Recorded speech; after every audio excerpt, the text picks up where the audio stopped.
Bueno, gracias Néstor. Bueno, bienvenidos a todos a esta charla. En esta oportunidad, ya lo dijimos las veces anteriores, estamos buscando cosas, yo no diría originales, pero relativamente originales para el hockey nuestro. No estamos muy acostumbrados a escuchar a gente que habla mucho más de comunicación que del palo y la pelota. Y nosotros, los que tenemos oportunidad de estar en el área de capacitación, no solo en la asociación, sino en el áreas internacionales, nos estamos dando cuenta que desde hace ya bastante tiempo el tema de comunicación es una herramienta absolutamente clave, clave para el desarrollo de un equipo, de un club o de un proyecto. Y con toda humildad, nosotros creemos que es algo que existe una cierta vacancia en Buenos Aires y también en el hockey argentino respecto a esta área. Así que como lo hicimos anteriormente, en esta oportunidad lo vamos a tener a Facundo Quiroga. Facundo Quiroga es educador de la Federación Internacional de Hockey, de la Academia de la Federación Internacional de Hockey. Actualmente es el head coach de Irlanda y también ha sido antes el head coach de Suiza. Él jugó hockey básicamente en Universitario de Rosario, o sea que es exjugador también. Y también estudió periodismo anteriormente y cuando se empezó a dedicar al hockey se dio cuenta que le gustaba mucho más ser entrenador que hacer periodismo. Así que se volcó directamente a esta carrera, exactamente justo en el área mucho más de comunicación. Yo lo conozco a Facundo de hace tiempo, así que lo que me queda es darte las gracias por estar, gracias por esta charla. Yo creo que va a ser muy importante y original para lo que estamos acostumbrados a hablar de hockey y el deporte en general.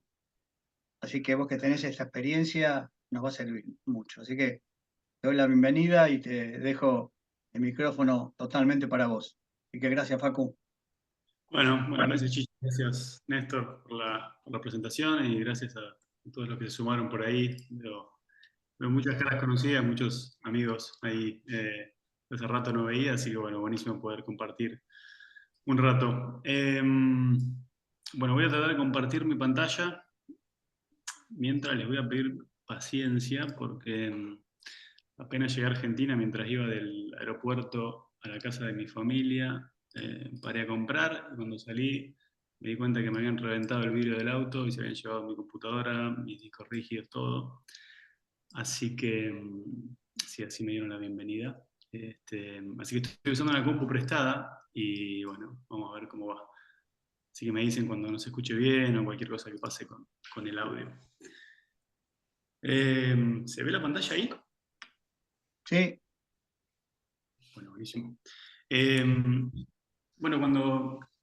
Chiche, tenemos como una campana que suena ahí cada tanto. ¿Soy yo o...? no, esa es gente que está entrando. Ah, bueno, no pasa nada. No pasa nada. Bueno, ahí como decía Chiche, cuando hablamos para organizar la charla y buscar un poco cuál podía ser el tópico, a mí esto de la comunicación y sobre todo de la comunicación enfocada en cuanto al proceso de la toma de decisión, me pareció que era algo piola para mostrar, básicamente porque creo que desde que yo me fui de Buenos Aires, yo me fui hace 7 años de Buenos Aires hasta ahora, es probablemente la parte de mi trabajo, de mi forma de laburar que más ha cambiado. Y tiene que ver básicamente con dos cosas que me pasaron en el camino. Yo apenas me fui de Buenos Aires, me fui a trabajar en fútbol, al fútbol profesional. Entonces ahí tuve como un primer encontronazo con una realidad en la que necesitaba cambiar la forma en la que me comunicaba con los equipos, porque el fútbol tiene unas urgencias muy distintas a las que tiene el hockey. Entonces la manera de comunicar tenía que ser muy específica, muy precisa, muy estructurada y muy rápida, porque había poco tiempo y había que ganar el fin de semana, pero al mismo tiempo me daba la sensación de que la urgencia y la inmediatez del resultado no nos dejaba de alguna manera desarrollar eh, herramientas para que los jugadores puedan tomar decisiones por sí mismos. Entonces tenía como esa dualidad en un punto. y a partir de ahí empecé sí, a interiorizarme mucho más en el proceso de toma de decisiones, en cómo desde la comunicación podemos tratar de ayudar a los jugadores de deporte de equipo a mejorar en ese aspecto. Y después, cuando me fui a Europa, me pasó que llegué casi sin hablar el idioma. Mi inglés era de muy malo a muy terrible, entonces en muy poquito tiempo tenía que buscar maneras de comunicarme con el equipo, con el staff, con la gente del club, para poder transmitir mis ideas, para poder convencer. Entonces, todo ese interés que ya tenía en la parte de comunicación, cuando me fui a Europa creo que lo seguí desarrollando un poco más y en realidad lo que hice fue leer mucho y probar muchas cosas. Y la llegada a Irlanda, 5 años después de todo esto, fue el momento en el que, digamos, pude como poner todo eso en práctica en una estructura mucho más grande, porque después al final seguro charlaremos por ahí de eso, de Chiche, en cuanto a la infraestructura, en cuanto a la cantidad de gente, me permitió probar y experimentar un montón de cosas que venía ya haciendo hacía unos años.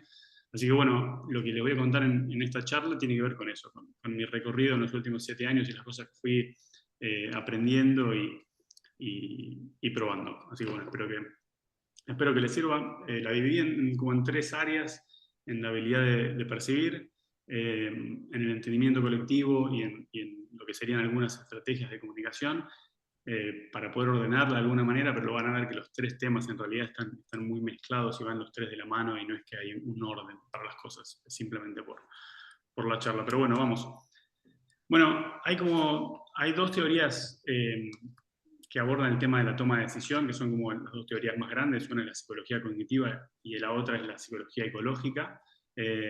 Los cognitivos abordan el tema de la toma de decisión a partir del proceso de información y cómo tomamos información del ambiente y después la procesamos, la almacenamos en la memoria y a partir de ahí, cuando aparecen ciertas pistas y ciertos elementos en el entorno, eh, tomamos la decisión y accionamos, mientras que la psicología ecológica dice que en realidad es en la interacción con el entorno donde se produce esa toma de decisión.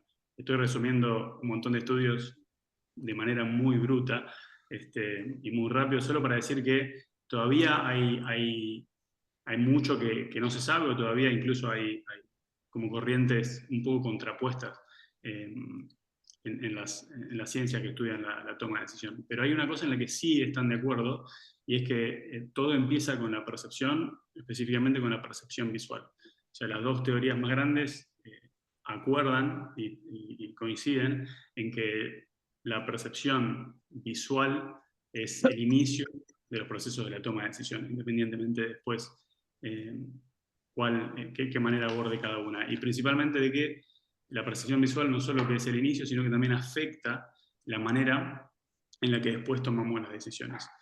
Y entonces, bueno, mientras los científicos se ponen de acuerdo, me parece que los entrenadores lo que podemos hacer es desarrollar y trabajar en el área en la que ellos ya están de acuerdo y donde hay algunas investigaciones que están buenas para el entrenamiento, ¿no? Entonces, bueno, también hay muchos estudios que marcan ya que una gran parte del cerebro está dedicada a la percepción, ¿sí? Entonces, bueno, primera parte es la habilidad de percibir. Les voy a compartir un video, espero que tengan el sonido ahí activado. Si no se escucha, me dicen.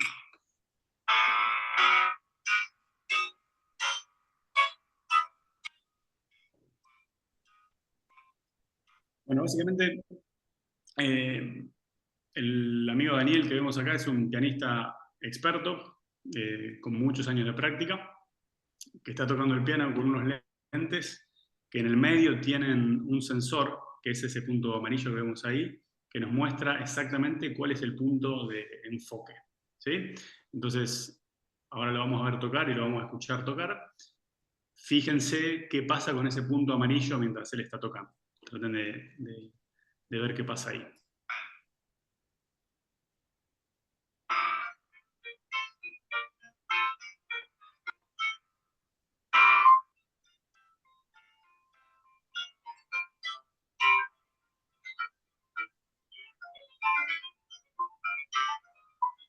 In looking at the footage, I expect that for the most part I won't be looking at my hands, but probably just getting reference zones.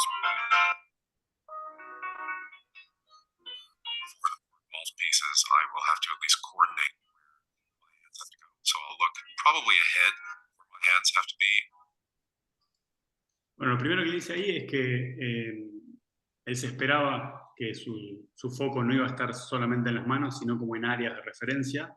Y después dice que para tocar las partes más complicadas, su punto de enfoque tiene que estar un poco más adelante de lo que él está tocando para poder coordinar dónde sus manos van a ir. Entonces, empecemos a pensar cómo esto podría transferirse a los deportes de equipo, ¿no?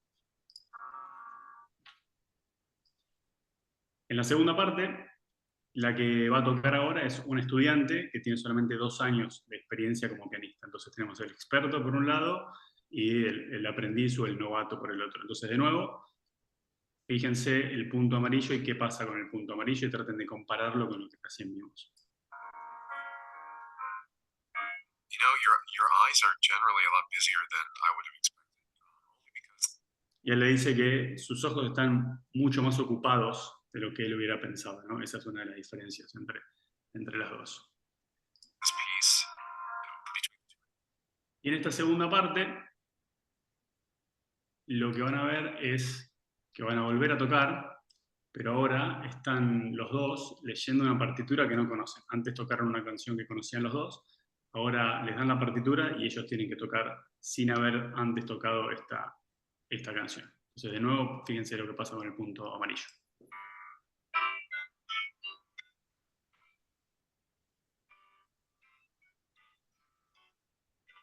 Sight reading, you have to be a little ahead where your hands are, so the eyes have to be ahead. And I find it interesting that I kind of scan vertically as well as linearly, horizontally, so I'm going up and down, and I'm scrolling along.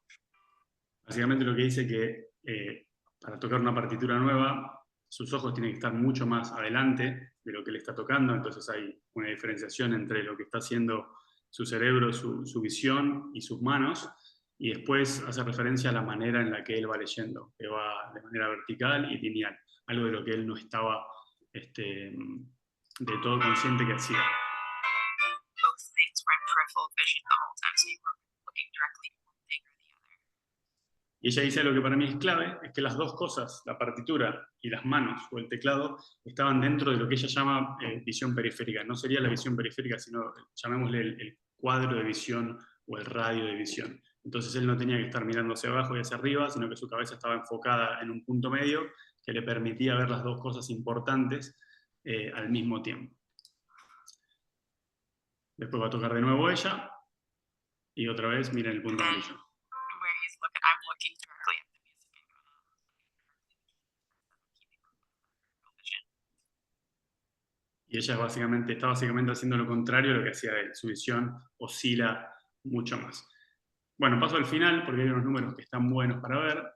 En estos números vemos que acá en la parte más oscura está el tiempo que el experto pasó mirando a la música y el tiempo que pasó mirando al teclado o las manos, y después lo que pasa con el aprendiz, donde es mucho más inestable, ¿no? Es decir, que el experto mira mucho más tiempo de manera sostenida a donde está la información importante.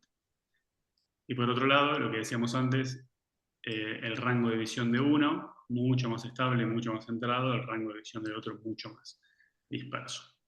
Entonces, bueno, algunas diferencias, algunos aprendizajes que podemos sacar de esto. El punto focal del experto siempre está un paso adelante, el punto focal es mucho más estable y siempre tiene la información importante dentro del radio de visión, ¿sí?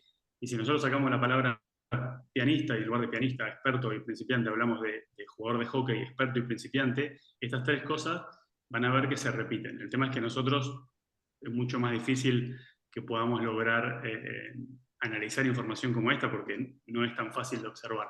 Yo hace un par de años empecé a hacer un estudio que todavía está en proceso, que se llama Scan Average, que lo saqué del fútbol en realidad, y tiene que ver con la cantidad de veces que un jugador mira a su alrededor en los 10 segundos previos a la acción. El ejemplo que les voy a mostrar es antes de recibir la pelota, porque hace que sea más fácil de mostrar. Hannah McLaughlin es una jugadora de Irlanda, con la que yo vengo trabajando hace un tiempo, y esta parte la verdad que la hace muy bien. Después podrá decidir mejor o peor, pero escaneando tiene números muy buenos a la altura de alguna de las mejores jugadoras del mundo. Así que ahí les muestro un ejemplo de cómo sería esto. Hannah es la jugadora que aparece ahí entre el círculo, y van a ver lo que pasa en, creo que son 4 o 5 segundos, es más cortito. Pero básicamente en 4 segundos ella pudimos ver que chequeó el hombro 4 veces. Es decir, que es una jugadora que recibe información del entorno bastante seguido antes de recibir la pelota. ¿Está? Bueno, ¿cuál es el impacto que esto tiene en el juego? Que esta es otra parte que nosotros analizamos, yo le doy mucha bola. En este gráfico, estos son números del último torneo que jugamos, van a ver del lado izquierdo la cantidad de pelotas recibidas y en la línea de tiempo la cantidad de veces que escaneó. ¿Sí? Entonces, por ejemplo, recibió 2 veces sin escanear. ¿Sí? De esas 2, hubo una que fue positiva, que sería la parte verde, y hubo una que fue una pérdida, que sería la parte roja. ¿Sí? 4 veces recibió escaneando solo una vez, de las cuales hubo 3 acciones positivas y una negativa, y de las 10 veces que escaneó 2 veces, 9 fueron positivas y solo una fue una pérdida. ¿Está bien? Y van a ver cómo esa tendencia se sigue manteniendo. Ahora vamos a las pérdidas de pelota, solo pérdidas. Acá van a ver el número de veces que escaneó y acá van a ver su porcentaje de pérdidas. ¿Sí? Las veces que no escaneó, perdió la mitad de las pelotas, y a medida que fue escaneando 1 o 2 veces, su porcentaje de pérdidas bajó. Y por otro lado tenemos el impacto en forward play, sería el juego hacia adelante. Las veces que logró conectar jugadas verticales, ya sea con un pase o porque eludió y ganó una línea como en la jugada que vimos recién. Y van a ver que la tendencia es la misma. Cuando no escanea o escanea poco, sus porcentajes de efectividad hacia adelante son relativamente bajos. Cuando escanea más, sus porcentajes de efectividad hacia adelante son mucho más altos. ¿Está bien? Entonces, bueno, acá hay una métrica que es observable y que nos da información a nosotros sobre cómo por lo menos se escanea cada jugador. ¿Cómo hacemos para llevar esto a la cancha? Yo con el tiempo me di cuenta que había 2 cosas que son relativamente fáciles de entrenar, fáciles de conversar con los jugadores y llevarlas muy rápido al entrenamiento y al partido. Uno es cómo nos posicionamos y el otro es el timing. ¿Sí? Les voy a dar un ejemplo de cada uno. El posicionamiento tiene que ver con cómo nos paramos en relación, 1, a la pelota, y 2, la información importante que necesitamos recolectar del entorno. Entonces, en este ejemplo, van a ver en verde es Rochi Sánchez.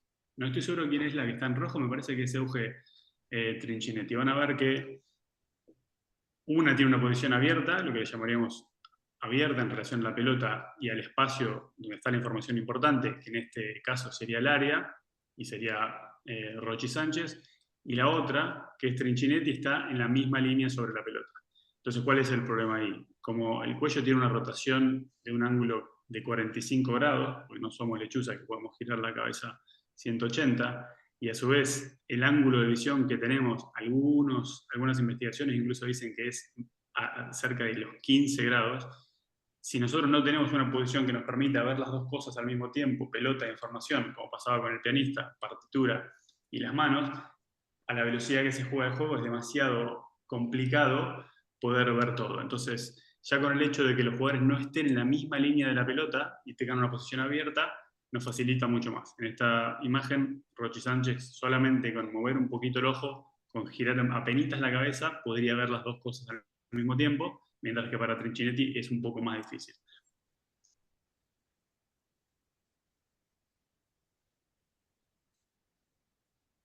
Y el otro ejemplo es el timing, y para los que son futboleros les va a gustar, y esto tiene que ver con cuándo mirar y cuándo no mirar. Es decir, cuándo podemos escanear alrededor y cuándo tenemos que estar enfocados en la pelota.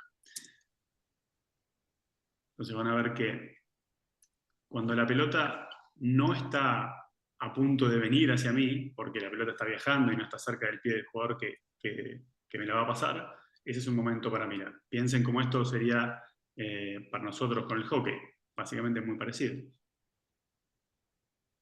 La pelota está en posición de venir, porque el jugador la tiene controlada y ahora puede golpear con la otra pierna. Ese es un momento para mirar hacia la pelota, porque si en ese momento estoy escaneando lo que pasa alrededor y no la pelota, el pase puede venir y me agarra desprevenido. De nuevo, la pelota está liberada, no me la pueden pasar, es un buen momento para escanear. Piensen cómo esto y en qué momentos del juego, dependiendo de la posición en la que juguemos, un jugador podría escanear o un jugador debería mirar la pelota. Ahora, el tema es que mirar y ver no es lo mismo, ¿está bien? Entonces, nosotros podemos hacer todos los trabajos que podamos en cuanto al scanning, al timing y al posicionamiento. Podemos tener un scan average altísimo, pero en realidad, si los jugadores no son capaces de entender lo que están mirando, lo que tienen en su campo de visión, en realidad no están viendo. Entonces, si, por ejemplo, van el sábado al club y le preguntan, no sé, al volante central de la séptima, qué estaba viendo antes de recibir la pelota en una salida de fondo, es muy probable que ella no pueda articular una frase en relación a lo que estaba pasando en cuanto al juego, que ella no pueda leer patrones. Y si le hacen la misma pregunta esa tarde al volante central de la primera división, es mucho más probable que si vio antes de recibir, les pueda dar información mucho más precisa en cuanto a la posición de un rival, a la posición de una compañera, a un espacio libre, porque tiene un entendimiento mucho más largo del juego en general. Entonces, bueno, ¿qué dicen las investigaciones respecto a esta última parte, que tiene que ver con la cognición y no solo con el hecho de mirar? Que los jugadores necesitan exposición extensa a las geometrías, a las formas del juego, ¿sí? Y que podemos acelerar el proceso perceptivo ayudándolos a aprender a mirar, ¿sí? Cuando esta exposición sucede, los jugadores empiezan a generar representaciones mentales del juego, se empiezan a percibir formas alrededor de ellos y así perciben informaciones, grandes cantidades de informaciones rápidamente. También que a partir de ahí pueden empezar a predecir algunos comportamientos. Entonces, al procesar información rápido, después se anticipan a lo que pasa, ¿sí? Y así se van construyendo los jugadores de experiencia. Y lo último, que para mí es lo más importante, es en definitiva el conocimiento y la experiencia, lo que le dicen al jugador dónde mirar. Entonces volvemos a lo mismo, no alcanza solo con mirar, sino que es importante que podamos entender. La joda en los deportes como el nuestro, que son deportes colectivos, es que ese entendimiento y ese conocimiento tiene que ser colectivo, es decir, que todos tenemos que estar disponibles para leer las mismas pistas, todos tenemos que poder identificar y procesar la misma información. Entonces, si nos metemos en la segunda parte, esto es lo que yo le llamo entendimiento colectivo. ¿Cómo podemos generar conocimiento de equipo que para todo el mundo signifique lo mismo? Entonces, cuando miramos a un lugar, todos podemos reconocer las mismas pistas, todos podemos identificar los mismos patrones y a partir de ahí decidir lo que haya que decidir. Chiche, ¿cómo estamos hasta ahí? ¿Algo para agregar? ¿Alguna pregunta? Estamos bárbaros. Sí, mira, no te quería interrumpir, pero es muy interesante lo que dijiste, ¿no? Que está todo tan relacionado y concatenado que uno puede hacer referencia instantáneamente a todos los que nos pasa por ahí en el juego o inclusive en entrenamiento, ¿no? Y una cosa del juego es que toda esa visión que se requiere, ese pre-scanning, necesita que el jugador o la jugadora tenga tiempo para hacerla. Y el tiempo está limitado no solo por el contrario, por la velocidad del juego, sino por la cantidad de veces que el entrenador de afuera relata el partido. Y los que me han escuchado en estas charlas, siempre yo he insistido en eso, y sobre todo en las divisiones menores, donde los chicos a las chiquitas, estoy hablando sexta, séptima, octava inclusive, ¿no? Están por tomar una decisión y el entrenador les dice lo que tiene que hacer. Y en realidad lo que está haciendo, aún equivocándose, es entrenando el sistema que vos estás explicando. Porque en realidad no miramos con los ojos, miramos con el cerebro.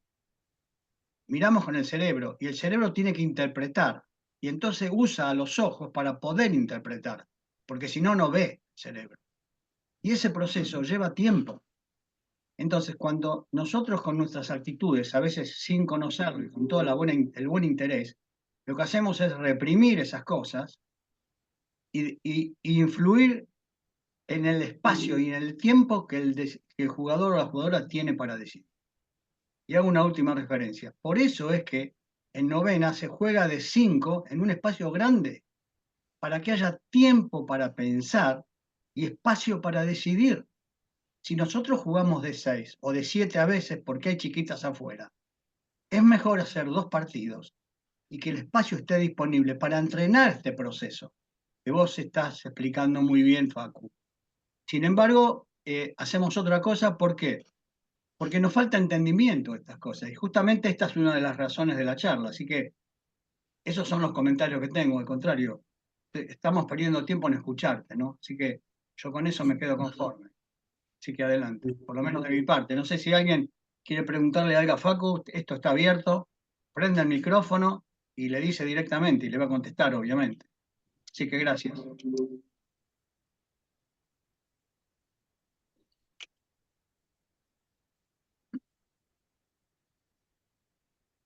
Bueno, seguimos. Buenas Ah, perdón. No, no pasa nada. Habían escrito una pregunta en el chat, pero bueno, capaz que ahora con lo que acaban de decir me sirve para terminar de entender cuando hablan del escáner o de esta necesidad que tienen los jugadores de hacerlo. Mi pregunta en el chat era si hablabas de esto de la necesidad de hacer una observación en el campo mientras estamos jugando. Si a eso se le dice escáner, estaba explicando que yo soy muy nueva en el deporte y capaz que es una manera de decir que no conozco. Y por otro lado, en relación a lo que acaba de decir, con esto del tiempo y el espacio, yo que tengo escuelitas, estoy con nenas de 4, 5 y 6, me quedé pensando en lo que dijo de lo que hacen los entrenadores cuando hacen este relato. Si eso en realidad colabora con el entendimiento o al hacer todo tan de mando directo, explicándoles la jugada de las nenas o cómo ir a resolverlos, en realidad les estamos dificultando el entendimiento. Me quedó esa duda. Mira, si querés la segunda, porque la última parte de la charla tiene que ver con esto y con lo que decía Chiche, con las estrategias de comunicación y cómo damos feedback durante el partido y sobre todo durante los entrenamientos, tiene mucho que ver con si estamos ayudando o no a los jugadores a desarrollar la capacidad de tomar decisiones, así que si querés, esa la contestamos al final.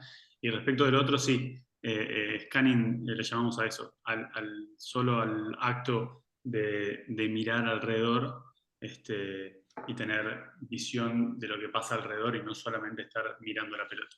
Así que sí, era lo que decías vos. Perdón, para aclararle ahí la compañera que habló, yo me refería como ejemplo a los chiquitos porque es lo que van a poder cambiar eso. Los grandes ya no lo vamos a cambiar más. Pero esto pasa en entrenadores de primera división, que relatan el partido permanentemente con indicaciones básicas de escuelita a jugadores de primera, por la sola satisfacción de sacarse esa ansiedad y expresarla, y en realidad lo que están haciendo es generar un perjuicio en el desarrollo, ¿no es cierto? Y después que pasa un tiempo y los jugadores se acostumbraron a eso, viene lo contrario. Y por ahí se dice y uno escucha, pero no te das cuenta que si no le grito no reacciona. Claro, porque lo acostumbraste a eso en la vida y ahora no puede vivir sin eso. Entonces reclama que vos le grites de afuera. Lo que hay que hacer es revertir ese proceso de enseñanza. Y por supuesto, con los chiquitos o las chiquitas cada vez antes mejor, nada más. Así que gracias. Bueno, sigo. Hablemos de la importancia que tiene la percepción en la toma de decisiones, cómo podemos hacer seguimiento de si nuestros jugadores están escaneando o no, y lo que decíamos antes era que no alcanza solo con escanear y mirar un montón de veces, si no estamos entendiendo lo que pasa alrededor. Y que la diferencia entre un experto y un jugador aprendiz es muchas veces eso, que el jugador experto tiene mucho más entendimiento y puede poner en palabras e interpretar sobre todo lo que está pasando alrededor cuando mira. Entonces, necesitamos generar entendimiento colectivo, acuerdos dentro del equipo para que todo el mundo tenga el mismo entendimiento sobre las palabras que usamos y así sea más fácil poder pensar en equipo, llamémosle así. Esto lo voy a pasar medio rápido porque entiendo que cada uno tiene su versión de esto y es simplemente el modelo de juego. Yo les cuento muy por arriba cómo lo estructuro yo. A mí me gusta hablar de intenciones, cuál es la intención, cuál es la prioridad de acuerdo a cada fase del juego. Ahora les muestro eso. Los principios, todos más o menos hablamos de los principios, y después estructuras y patrones que serían las alineaciones o las formaciones, cómo se ubican los jugadores, y los patrones serían los ajustes en cuanto a las estructuras. ¿Está bien? Entonces, lo que decía recién, la intención es la prioridad en cada una de las fases del juego. ¿Está?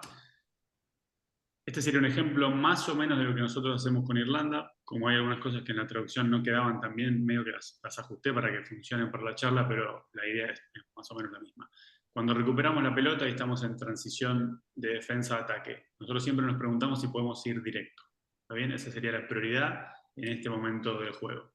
Si la respuesta es sí, vamos para adelante. Si la respuesta es no, tratamos de ir a una fase de handball. Handball en algunos países en Europa le llaman a ese momento cuando tratamos de hacer posesión en campo rival y tratamos de meter al equipo contrario lo más cerca de su área posible para ver si a partir de ahí volvemos a abrir un espacio para poder jugar directo. ¿Sí? Si hay una pérdida, nos preguntamos si podemos recuperarla rápido, si podemos recuperarla en esos primeros 6 segundos después de la pérdida.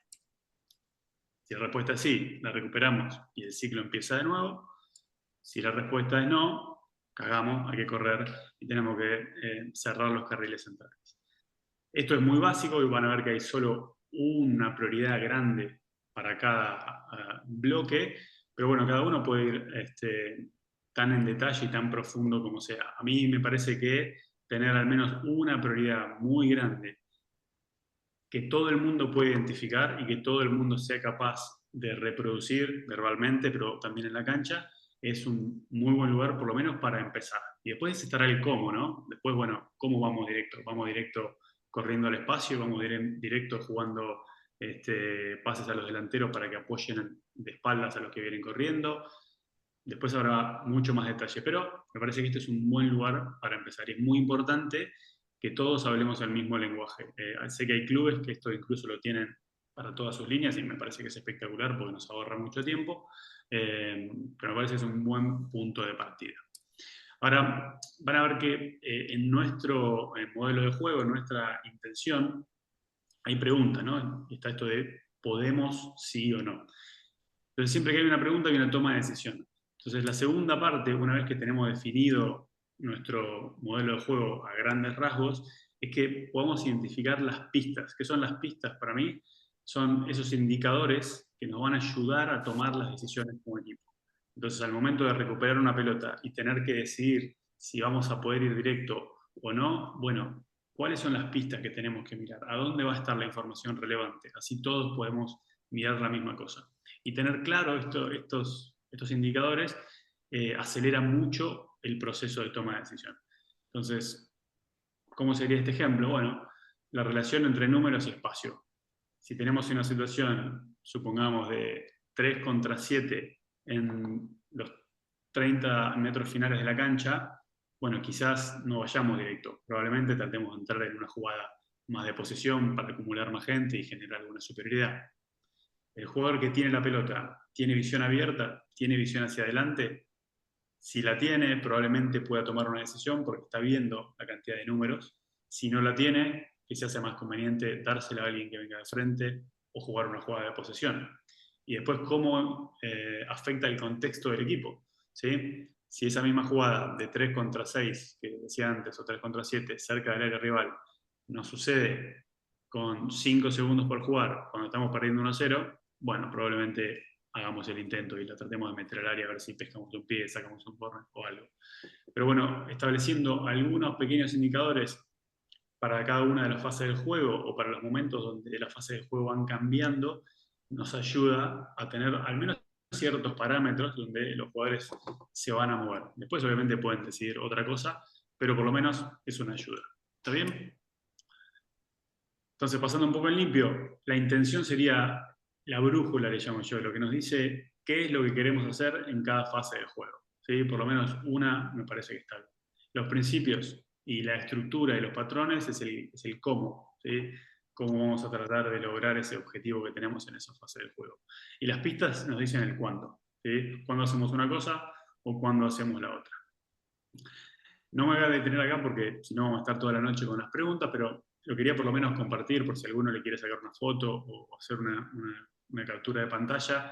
Hay unas cuantas preguntas disparadoras ahí para los que a lo mejor no tienen definido o diseñado su modelo de juego, y quizás esas preguntas pueden ayudar a hacerlo.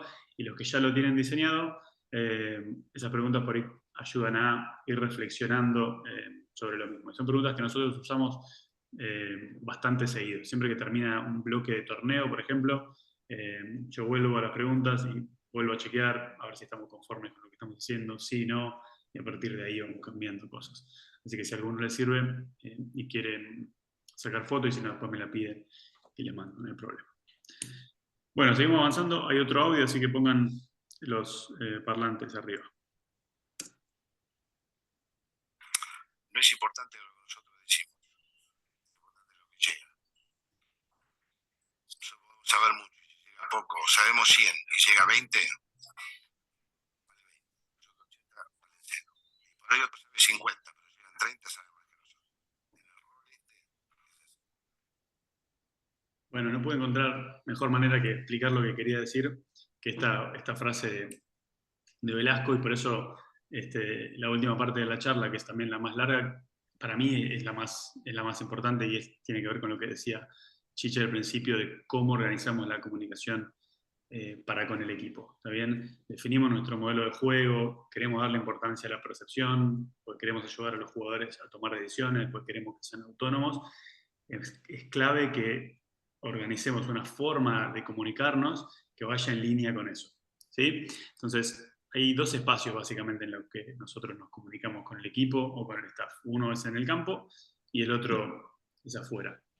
En el campo vamos a hablar del diseño de las actividades, que es para mí todavía la mejor manera de comunicarnos con el equipo y donde más podemos tener impacto en la forma en la que los jugadores deciden y en la que el equipo juega, y en cómo damos feedback, un poco la conversación que estábamos teniendo antes.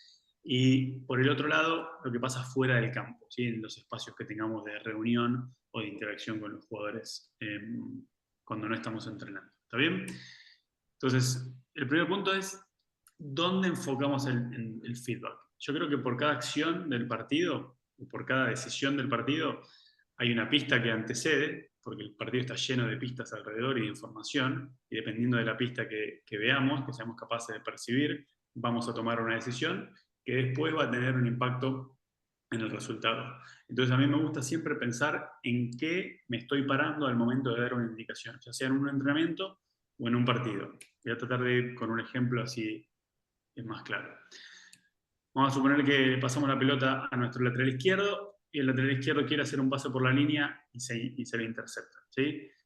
Coachar desde el resultado sería, por ejemplo, pegar un grito y decir, como decía Chiche antes, no juguemos más por la línea, o dejemos de parar la pelota en la salida, o lo que sea, en donde no haya demasiada indicación, sino solamente hagamos referencia a si la jugada fue buena o mala.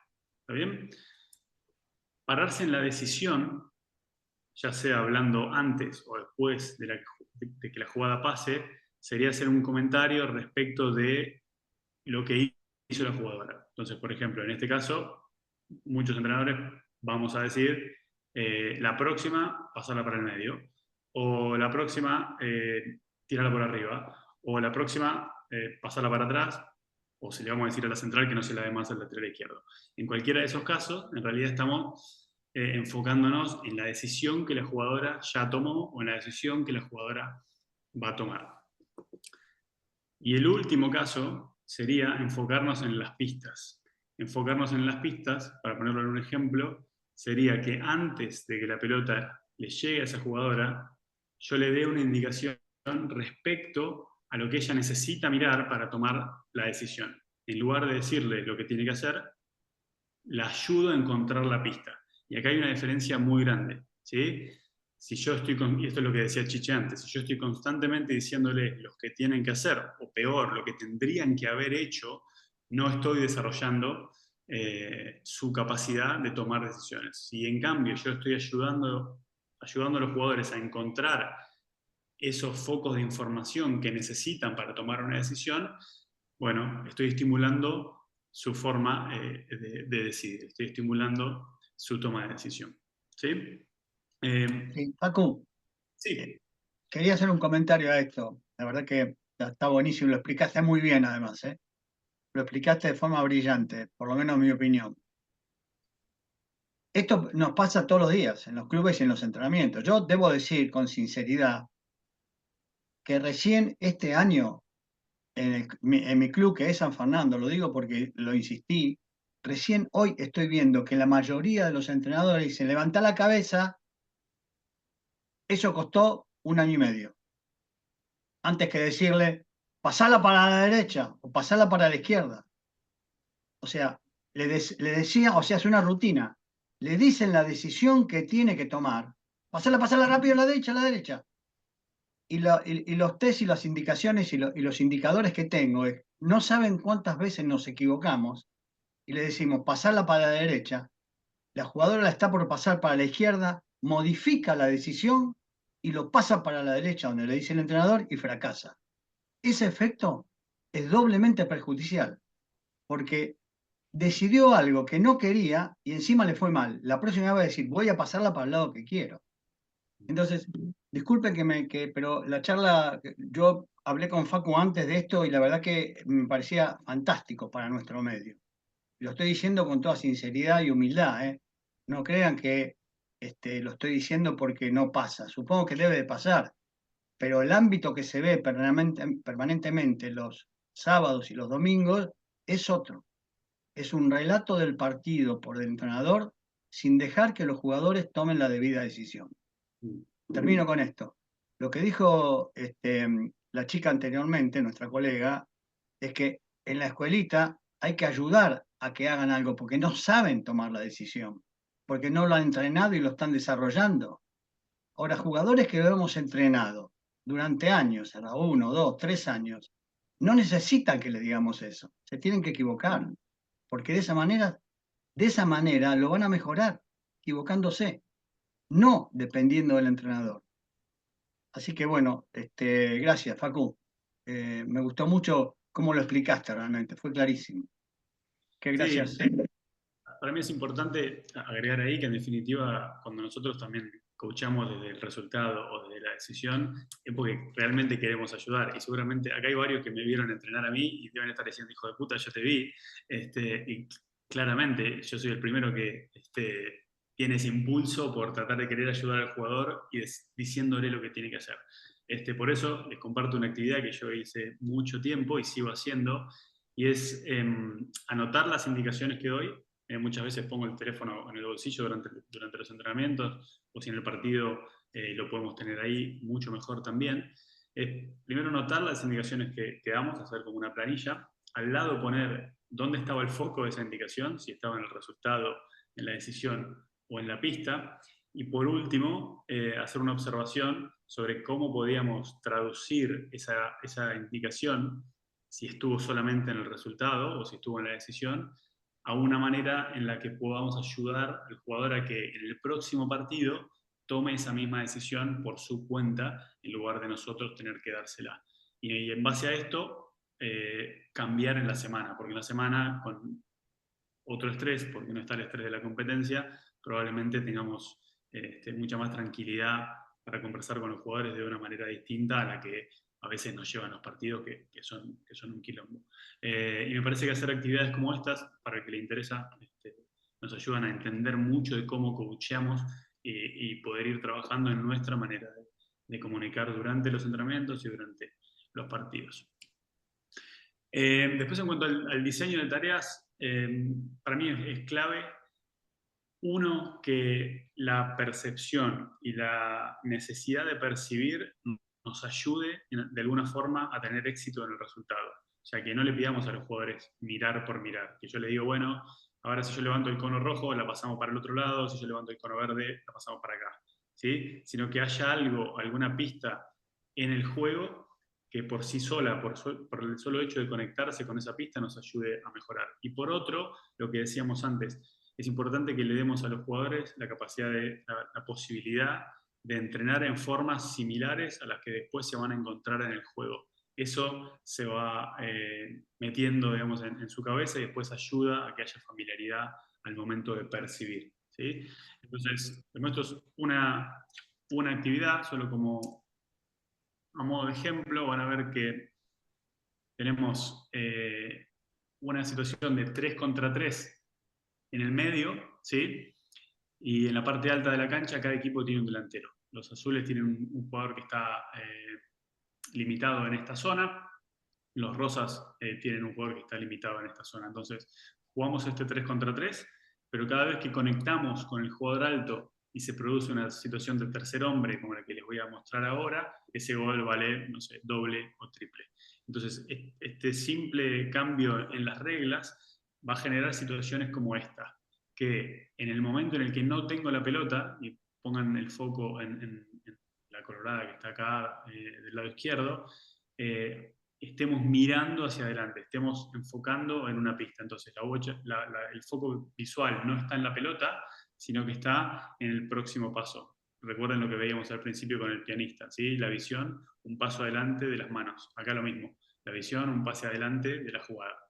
Lo mismo con la jugadora que está a la derecha. Ya sabe que no va a recibir este pase y tiene el foco puesto en la pista, que es el jugador de la línea siguiente. Y a partir de ahí, si conectamos ese pase, se genera una situación que nos da más puntos en el partido. ¿Está bien?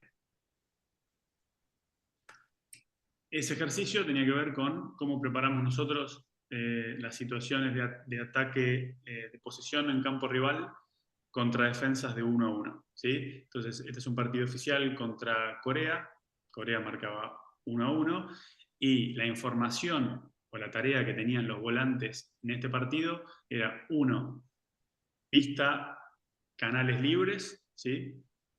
Tengamos atención de cuándo se abren los canales. Y 2, cuando vemos que los canales están abiertos, la pista son los delanteros. Hay que conectar visualmente con los delanteros para que se generen situaciones de tercer hombre. Lo mismo que estamos haciendo en el ejercicio anterior. Es decir, formas del juego similar, geometría del juego similar, mismas pistas. ¿Está bien? Entonces van a ver que hay una descarga, hay un primer scan para ver dónde está el espacio, hay un segundo scan, y a partir de que el canal se libera, hay una conexión de tercer hombre, ¿sí? Y fíjense que le termina sacando un poquito más de 2 metros de ventaja a su marcadora, siendo probablemente la jugadora desde lo físico una de las más lentas del equipo, pero desde lo conceptual y desde lo cognitivo una de las más rápidas. ¿Está? Y de nuevo, sigo insistiendo con el tema del feedback. Hay algunas preguntas que para mí son claves, que nos pueden ayudar a generar este tipo de conversaciones con los jugadores, fundamentalmente en entrenamiento. En los partidos a veces es más difícil tener este tipo de charlas. Y es preguntar, ¿qué viste? Cuando preguntamos qué viste, en realidad lo que estamos haciendo es chequear si los jugadores, 1, están mirando o no, y 2, si son capaces de interpretar lo que necesitan interpretar para tomar una decisión. Y ahí se van a encontrar con que hay jugadores que le dicen no vi nada, o solo vi la pelota, o no me di cuenta que tenía la marca en tal lado, y algunos que les van a empezar a dar pistas de algo cercano, pero nos ayuda por lo menos a iniciar la conversación. ¿Hacia dónde podrías mirar? Sería el segundo paso, como para tratar de guiarlos hacia el sector donde esté la información importante, dependiendo del puesto en el que jueguen. Y el paso más específico, si vemos que estamos encaminados con las otras 2 preguntas, sería preguntarle, bueno, ¿cuál sería la pista para hacer tal cosa? No sé, imagínense que estamos hablando con el win izquierdo y a nosotros cada tanto nos gusta hacer presiones ciegas. Entonces, bueno, si ya sabemos que está mirando al lugar donde tiene que mirar antes de que la pelota vaya ahí, por ejemplo, queremos ver si identifica que una de las pistas puede ser, no sé, la separación de los centrales, o que la pelota viene picando, o que el otro win saltó, entonces también tiene que saltar. Bueno, si logramos que identifiquen esas pistas, seguramente vamos a ayudar a que ellas puedan tomar las decisiones por su cuenta y no nosotros estar ahí con el joystick. Y la última parte, como decía antes, tiene que ver con las actividades que hacemos fuera del campo. ¿Está bien?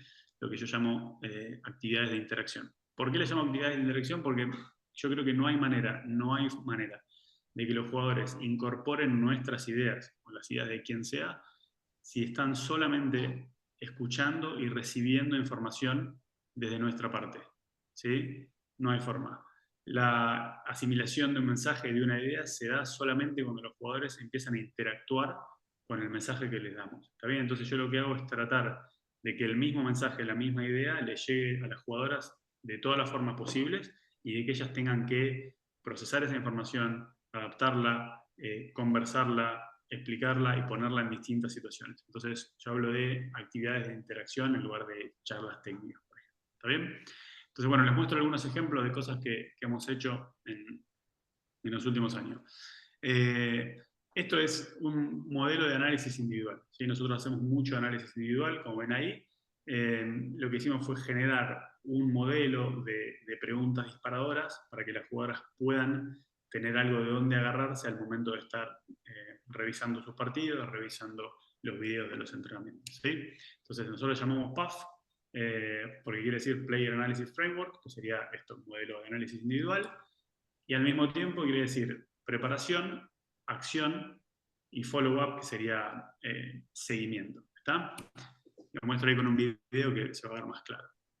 Entonces, la primera parte, esta es Jan de Waard, de Holanda, la primera parte es la preparación, ¿sí? Es decir, antes de recibir, cómo estamos percibiendo el espacio, dónde nos paramos en relación al espacio, y tercero, nuestro primer toque, ¿sí? Si tiene que ver o no con nuestra percepción y con nuestro posicionamiento. La segunda parte es ya la acción propiamente dicha. La decisión que tomé fue buena, mala, había otras, sí o no, y cómo ejecutamos la técnica, el pase, la conducción, lo que sea. Y la última parte es lo que sería el seguimiento. Una vez que la jugada termina, en este caso con la pelota, ¿qué hacemos? Dimos una opción de ataque, dimos una opción de apoyo, hicimos cobertura por un posible contragolpe. Entonces, de nuevo, aquí hay una lista súper larga de preguntas. Si a alguno le sirve hacer captura o sacarle una foto, denle para adelante si no me lo piden. Pero en definitiva es, para cada bloque, preparación, acción y seguimiento, una lista de preguntas disparadoras que si yo traigo a cualquiera de ustedes a trabajar conmigo con Irlanda, ustedes se pueden sentar con una jugadora y tener una conversación muy similar a la que puedo tener yo. ¿Está bien? Entonces, ellas pueden analizar el partido a partir de ciertas guías que definimos para todo el equipo. Porque a veces a los jugadores les cuesta sentarse y mirar un partido y analizar las pistas en función de nuestro modelo de juego, en función de lo que queremos. No es tan fácil a veces. Y con esto facilitamos ese tipo de conversación, ese tipo de procesamiento de la información. En definitiva, eso es lo que queremos. ¿Está bien? Una vez que incorporamos esta dinámica de análisis, después cada jugadora tenía que adaptarlo a su propio juego, a su posición, a su estilo, a lo que le pedíamos de acuerdo a su rol dentro del equipo. Entonces, lo que les voy a mostrar ahora es el ejemplo de Sarah Hawkshaw, que es una de las mejores jugadoras de Irlanda, que estuvo jugando en Australia por 3 meses el año pasado, previo al clasificatorio olímpico, que era muy importante para nosotros, en el que no fue mal, lamentablemente. Y lo que ella diseñó fue un modelo de análisis para sus partidos en base al PAF, ¿no? Entonces, solo para darles un ejemplo de las cosas que se pueden hacer. En la primera parte de su planilla van a ver que está lo que sería la parte perceptiva. Entonces, en cada jugada, ella anotaba primero cuántas veces escaneó, si hizo o no un último chequeo, que el último chequeo le llamamos al chequear los hombros cuando la pelota ya está viniendo, ya sabemos que vamos a recibir porque el pase ya salió, si tenemos tiempo de chequear una última vez en caso de que alguien nos salte a presionar por algún lado. Después, el posicionamiento que tenía, decíamos antes cómo nos posicionamos en función de lo que escaneamos, si fue mirando hacia adelante, si recibió cerrado, si estaba manipulando o no un jugador, y por último, cómo fue su primer toque. ¿Está bien? Si abierto, cerrado, al espacio, lo que sea. En la segunda parte de la planilla, las acciones, ¿sí? Si le fue bien, mal, el tipo de acción y el tipo de pase, si fue levantado, si fue plano, si fue de revés, de derecho, lo que sea.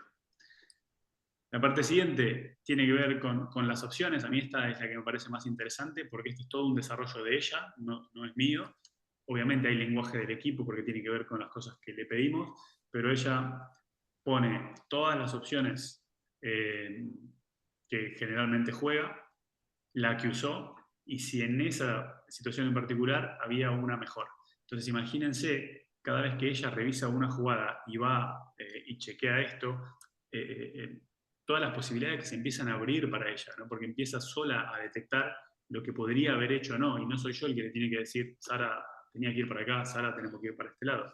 Entonces, esto genera un procesamiento de información y un entendimiento del juego mucho más alto de lo que podría probablemente generar una charla técnica en la que yo le digo durante 20 minutos lo que tiene que hacer.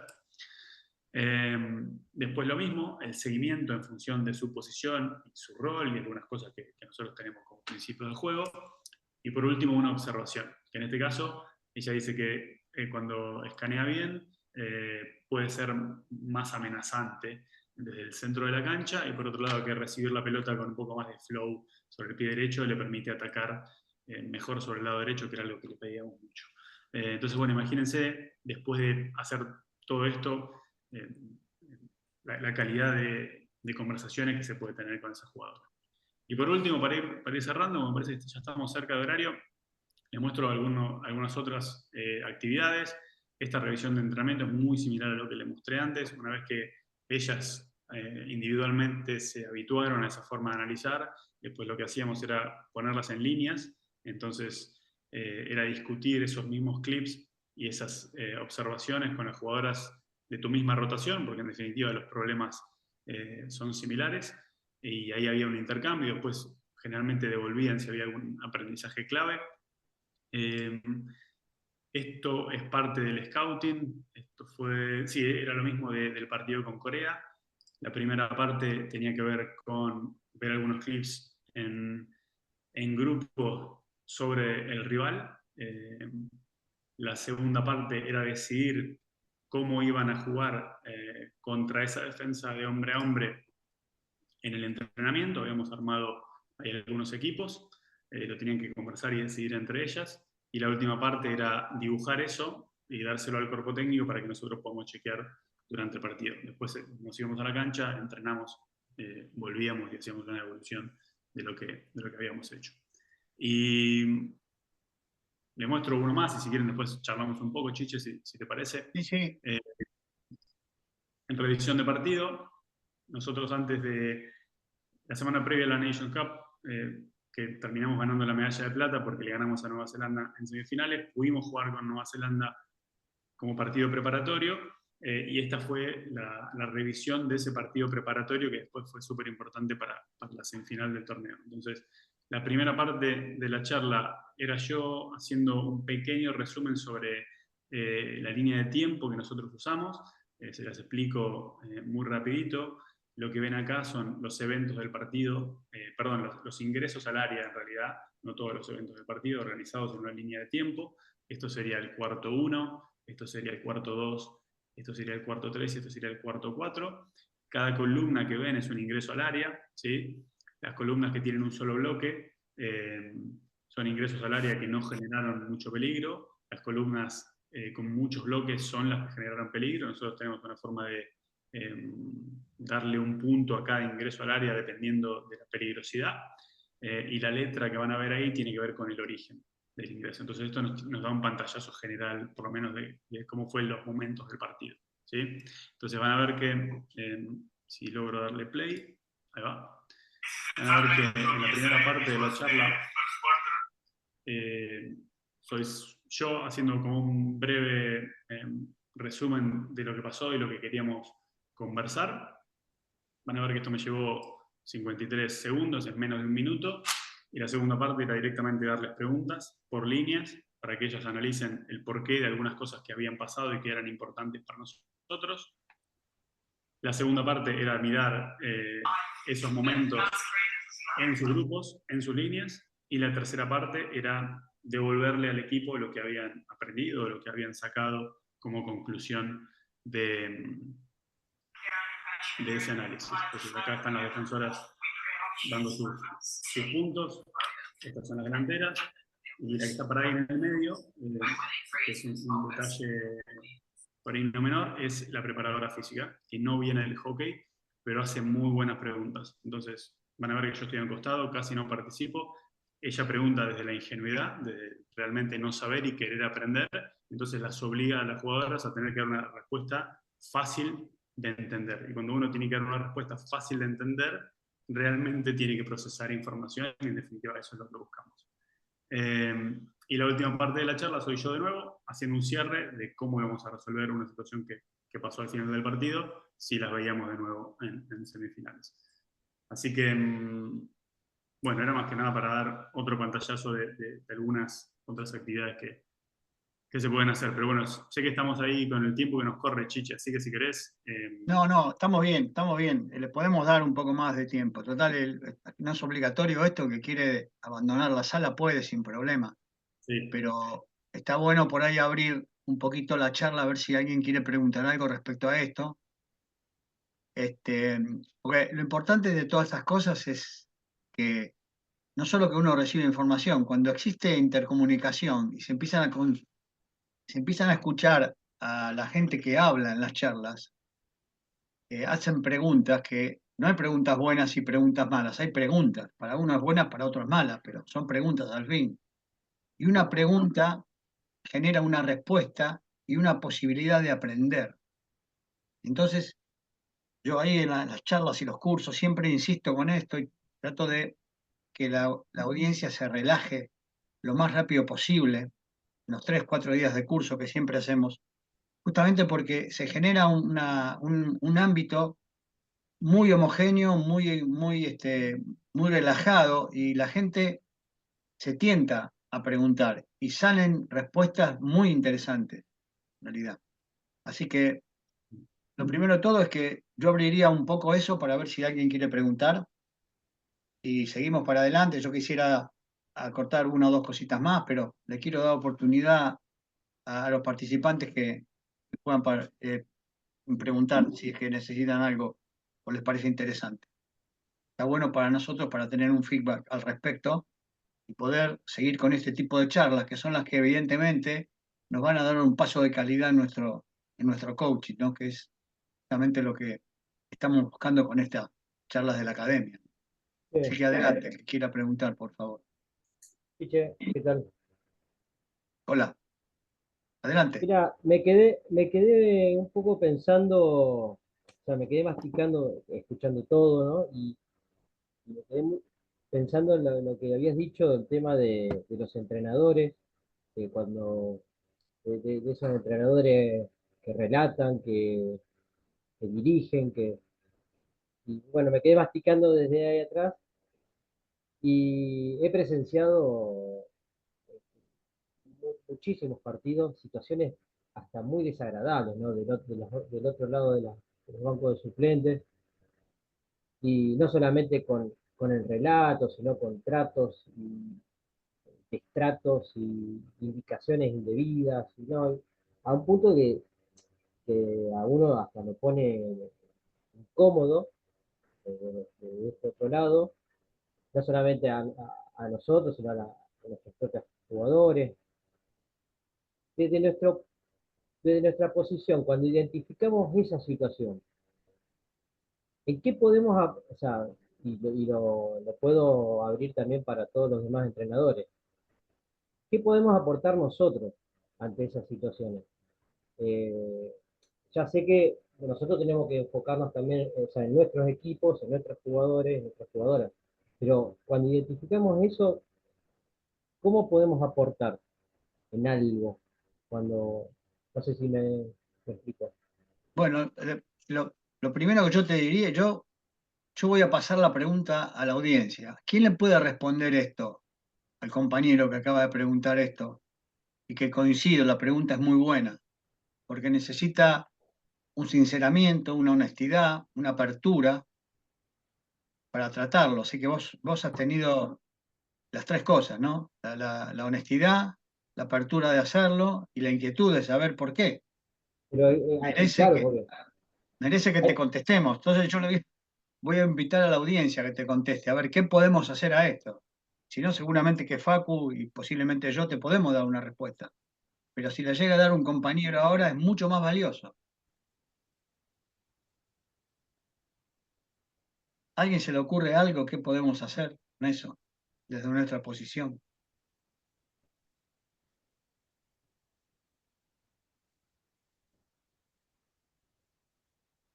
Bueno, yo voy a hablar de la parte, a ver, si pueden, filosófica, podríamos decir. Lo primero que tenemos que hacer es reconocer que eso lo hacemos. Eso ocurre permanentemente, todos los días, todos los sábados y domingos, y también ocurre en los entrenamientos. Y si nosotros, todavía ocurre en algo mucho peor, le pedimos a las jugadoras y a los jugadores que hagan cosas que no entrenaron desde afuera de la cancha, porque nosotros lo conocemos, pero nunca le preguntamos si sabían hacer eso. ¿Cuántas veces en las charlas que nosotros damos, es una pregunta esta, ¿no? Ustedes le dijeron, ¿ustedes qué opinan? Y nos callamos la boca durante 20 minutos escuchando lo que dicen las jugadoras y los jugadores. ¿Cuántas veces hicimos eso? Esa es la primera reflexión. Y nos vamos a dar cuenta que fueron muy pocas. Y la mayoría diciendo lo que nosotros pensamos que hay que hacer. Sí, somos los entrenadores, está bien, pero tenés que escuchar a los que juegan adentro de la cancha. Entonces, eso es lo que se me ocurre decir. A mí no sé, Facu, si vos podés ayudarme con esto. No quiero agarrar el micrófono porque es tuyo el micrófono. No, yo pensaba ahí, para mí es siempre importante entender en el momento en el que estamos, ¿sí?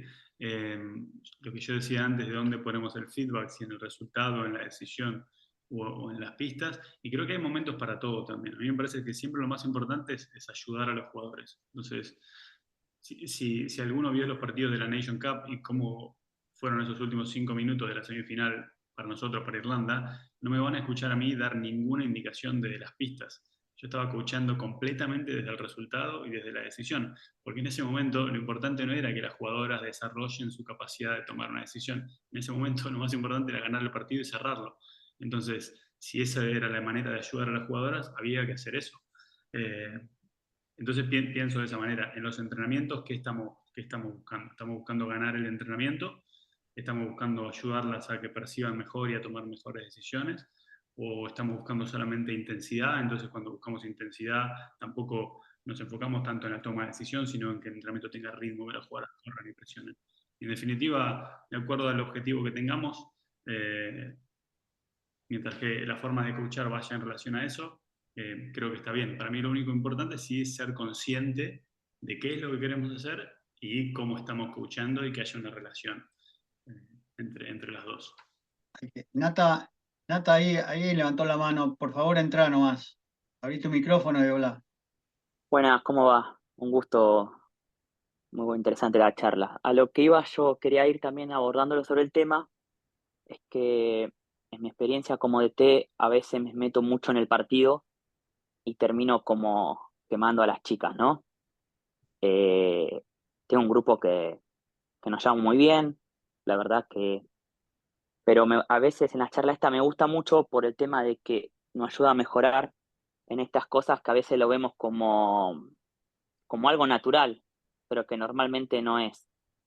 Eh, no sé si puede haber algún tipo de consejo para que no seamos tan así, tan metidos en el partido y cómo podríamos bajar revoluciones y cómo serían los indicados, cómo podríamos hacer indicadores para las chicas para que las indicaciones no sean tan frecuentes, indicándole pistas o algún, ¿cómo puedo decirlo? O algún indicador de que algo de una palabra se pueda significar hacer una determinada acción en el partido.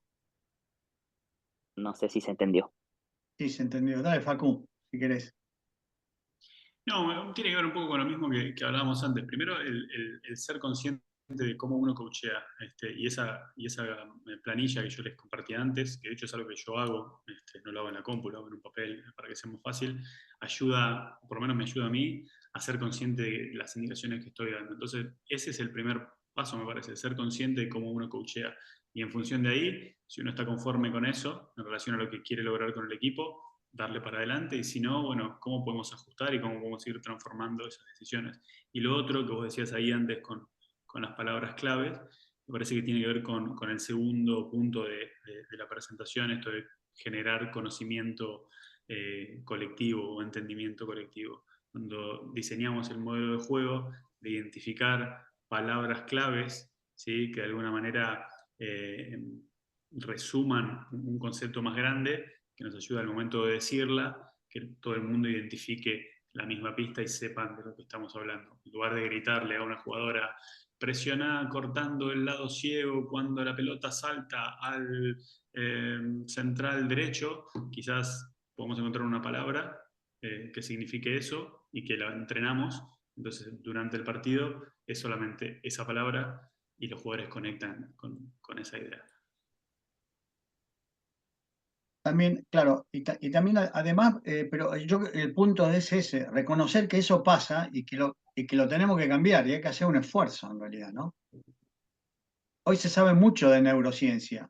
Algunas cosas, como dijo Facu antes, están por verse y hay distintas teorías, algunas se aceptan, otras no, pero que hay información respecto a cómo funciona el cerebro y cómo aprende sobre todo el cerebro, cómo aprende el cerebro y cómo funciona después para hacer lo que aprendió. Hay información de eso. Si uno se interesa en esas cosas y tiene el tiempo para hacerlo, porque Argentina no nos da mucho tiempo para estas cosas, lamentablemente, ¿no? ¿Cuál es realmente cierto? Pero y uno empieza a descubrir que se puede hacer otro manejo más inteligente en función de cómo reacciona el ser humano. O sea, las charlas que comúnmente uno está acostumbrado a escuchar, inclusive no solo en cursos, sino también previa a los partidos. Previa a los partidos, 5 minutos antes, son de 15, 20 minutos, 30 minutos, diciéndole todo lo que tienen que hacer. No hay una pregunta, estoy hablando de todas las divisiones, y de todos los clubes. No elimino ni agrego a nadie. O sea, no se escucha ningún. Yo hago eso, como yo entreno entrenadores, hago eso. Entonces voy y escucho lo que leí, está con el pizarrón diciéndole todo lo que hicieron en el entrenamiento. En vez de preguntarle, hoy en este partido contra Hindú, ¿qué dijimos que íbamos a hacer y por qué? No hay de esas preguntas. Entonces, sobre esa base, el jugador va a estar sometido permanentemente a nuestras ideas, que tiene que entenderlas, no someterlo, en realidad. Para eso hay que dar la oportunidad que hable, a escucharlo, sobre todo a escucharlo, porque lo que más nos cuesta a los entrenadores es escuchar, no es hablar. Hablar, podemos hablar 8 días seguidos. Nos cuesta escuchar. Y después de escuchar, interpretar lo que quiso la jugadora y decir, no entendió lo que yo quería hacer. ¿Y quién tiene la culpa si no entendió? ¿Solo la jugadora o nosotros, o el jugador, o nosotros también? Porque no lo explicamos bien o no se lo transferimos bien con un ejercicio. Entonces, yo creo que en definitiva para todo estas las dos preguntas que hicieron los compañeros, que está bárbaro porque nos permite un disparador y podemos responder, tanto Facu, por ahí yo también, es reconocer que esto pasa y empezar a estar más relajado, por lo menos en los partidos, para poder hacer un análisis coherente de lo que realmente pasa y que los jugadores nos ayuden a nosotros a hacer lo que tienen que hacer en el partido porque lo entrenamos. Y ahora viene el testeo mío como entrenador. ¿Están haciendo lo que entrenamos? Sí, qué satisfacción. ¿Y yo qué hice? Yo no hice nada, disfruté el partido y dije dos cosas. Así que, miren, este año, en el año olímpico, la verdad que debo decir que los dos cuerpos técnicos de nuestros seleccionados es una de las veces que los vi extremadamente tranquilos y coherentes, sin gritar, sin levantar la mano, sin protestar, gritando los goles en forma moderada. Todas esas cosas que sirven para que uno como entrenador, y mucho más como entrenador nacional, se relaje y pueda poner toda su dedicación y cabeza al entrenamiento y al partido. Y hablar mucho menos. Eso nos haría mucho mejor, por lo menos el hockey de Buenos Aires. Menos tarjetas, menos hablar con el árbitro. Es una cadena esto, que no se va a poder hacer solo. Así que, bueno, eso. Sí, son todas cosas muy simples que yo por lo menos les voy a decir, nada complicado. Pero sí si leen un poco la parte de neurociencia básica, se van a interesar y se van a dar cuenta que hay otra forma de poder coachear. Así que eso. Sí, che, con respecto a eso que decías, también a veces yo creo que hay que dejar que se equivoquen en las decisiones y después uno ir viendo y sacando al jugador un momento afuera y decirle, mira, pasó esto, ¿qué te parece que acá podrías haber hecho? Y dejar que también salga un poco del jugador o hacer un poco de retroalimentación, ¿no? Ir haciendo estos trabajos para que el jugador se empiece a desinhibir y empezar a decir lo que le pasa dentro del campo. Y a veces me parece que lo que nos falta es felicitarlos muchas veces en las cosas que hacen muy bien. Y creo que a veces uno por ahí recrimina lo que hizo mal, pero nunca nos tomamos un segundito para decirle, me encantó el partido, hoy hiciste muchas cosas importantes como mirar, como ejecutar pases con buena calidad, como que tuvo comunicación con el equipo. Yo creo que nos falta a veces eso, que por ahí uno con la vorágine del partido se olvida. Y a veces hay que estar en el lugar del jugador, yo creo. Estoy de acuerdo, Ricky, lo que decía, es muy importante. Muy pocas veces felicitamos. Porque, o si no, nos vamos de mambo. Si ganamos el tercer tiempo, nos vamos de mambo y felicitamos desde el arquero hasta el win izquierdo porque estamos contentos. Ahora, esta cosa seria después, por ahí el martes, ¿no es cierto? El martes. Lucía, jugaste muy bien, hiciste exactamente lo que entrenamos en el entrenamiento. No lo que entrené. Porque esa es otra. Lo que entrené a mi jugadora que gané o perdí. Lo que entrenamos en entrenamiento, vos y yo, los dos, y el equipo, lo hiciste, así que te felicito. Todo eso nos falta, es comunicación pura.